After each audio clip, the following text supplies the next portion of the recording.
Hey guys, me again, welcome back. And today I'm going to give you my 4 indicators for when it's time to change out your running shoes or your everyday shoes like these, or maybe your running shoes that you don't use for running, like maybe you want to walk in them or you just want to be comfortable like these. So before we get into my 4 indicators, just want to let you know that you should be changing your shoes about every 6 months, maybe 12 depending on the brand and the model of the shoes, but every 250 to 300 miles you might be able to get a little bit further with them, based off of, again, the model of the shoes and the brand, as well as like your frequency, how often you're using the shoes, how many times you're running in them a week, maybe how many times you're walking around or jogging in them, training, anytime you're using the shoes pretty much. But that is a big one. That is stuff that was ingrained into me when I was in the Army. I didn't always follow it. I would keep shoes for up to a year, maybe 18 months, and I wouldn't change them out until we hit my first indicator, which was when I would develop shin splints. So if you didn't know, shin splints, like right here are your shins. I'm not wearing shorts because I want to show you my hairy legs. Shin splints are when your shins are gonna hurt from improper footwear. And I used to get these pretty bad after a run. It wasn't immediately afterwards, but like later on that day I would feel them. Some people will feel them during a run. I've had that happen a couple of times. It's very rare. Normally it's after a run. Although I did feel them once while I was walking, and at that point I knew I had to change the shoes out that day, and I actually did go to the store and just buy a brand new pair of shoes at that point.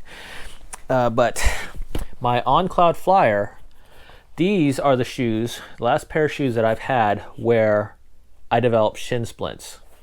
And if you can look on the bottom, you can see that I still got a little bit of tread on there. So that will lead into like the second indicator, or the third indicator, depending on how we go with this.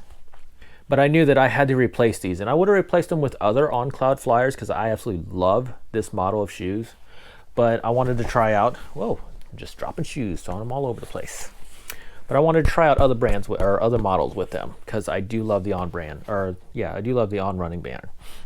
Anyways, so let's go into the second indicator here, or what I'll call the second indicator. So that is when you start developing holes in your shoes. And as you can see here, you can see my finger sticking through this shoe. And it's not just on one side, but it's on another. And that's when you start losing the integrity of the upper. Sometimes it'll be the midsole too, but most of the time it's the upper. And if you have holes developing through it, it's not going to be long before the rest of the shoe is going to fall apart. And what's funny with the Cloud Flyer was I was developing holes in the same area on both sides, or both shoes. Right here, it wasn't developing as much, but I could see it starting to tear on this side. Now, a really good example, a more recent example, is going to be the Cloud Swift that I've got here. I bought these back in March, so I'm coming up on a year with them. I use these a lot for running and for training for races. Rarely placed, but whatever. And with these, I would also wear them like to the supermarket, and I would wear them barefoot because a couple of On's ad campaigns showed people wearing no-show socks or even no socks with them. Yeah. Make sure you cut your toenails because this happens. There are actually 2 layers of the upper for the Cloud Swift, and my finger would go, or my toenails went through them. As you can see, like my finger has completely disappeared in here. With the right one, you could probably see my finger in there, probably. I know the lighting is bad today. It's raining outside. That's why I'm doing this indoors. But I can feel a huge hole like the size of my thumbnail on the second layer of the upper in here. Now, another indicator that it's time to change out your shoes is you're losing traction. And the Cloud Swift, again, is a really good example here because when this came out, they touted it as like being very good for wet surfaces for running because they had 2 different types of material, rubber, and you had this down here, and you also had the treads going in 2 different directions. So while the white was going vertically along with how you were running, the orange pieces were supposed to wick away the moisture and the little wets or the water that was on the road. The last 2 times I ran with these on a wet surface, I actually did slip several times. And that is because, while you can see tread up here, where I'm impacting the surface is completely flat. There is nothing stopping my fingers from slipping around there. And that is also down here at the bottom. Now, this is funny, but these are my On Cloud Edge, which On now sells as the Cloudterra. And these are well over 2 years old. I still wear them. I really shouldn't, but I haven't developed shin splints with these. However, you can see that the bottom, the outsole, has completely, I won't say it's worn, yeah, it's worn out. And it's worn out so much to where you can read like the model or serial numbers for some of the material that they're using.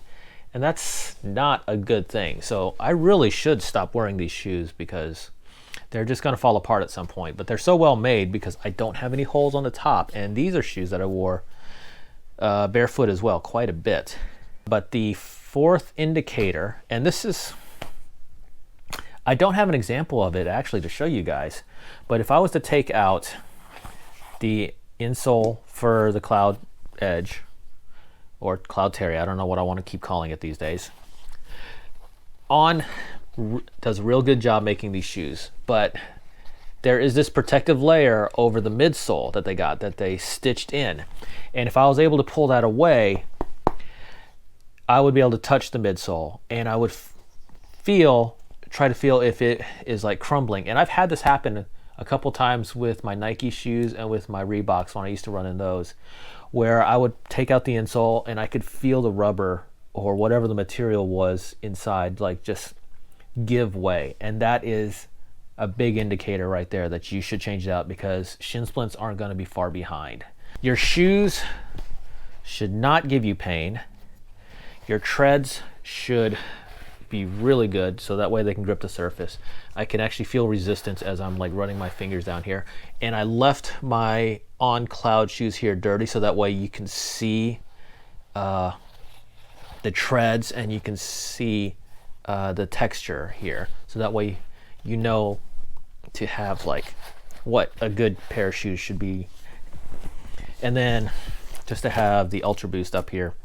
But with a Continental outsole, it takes effort for me to push my hand down the Ultra Boost.